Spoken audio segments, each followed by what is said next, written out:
Welcome to TV 999 news. దొరాసత్ర మండలం నేలపట్టు గ్రామంలో పెంగల్ తుఫాను దాటికి డ్రైవర్ మృతి.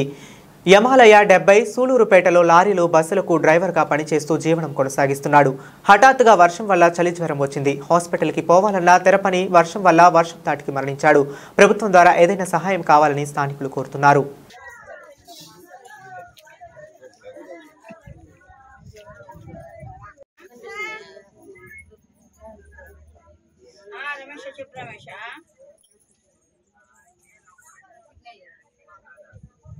ఏది నిజమే ఎవరన్నా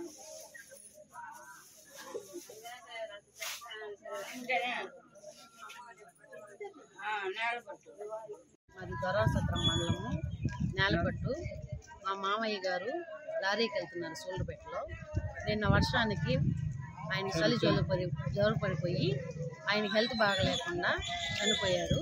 ఆయనకి ఏదైనా ప్రభుత్వం నుంచి వర్తిస్తే మాకు దయచేసి చూడండి. వాళ్ళు చాలా పేద కుటుంబం. ఆయన డ్రైవర్కి వెళ్తేనే వాళ్ళ ఫ్యామిలీ జరగాలి. అందువల్ల ప్రభుత్వం నుంచి ఏదైనా వర్తిస్తే దయచేసి చూడండి.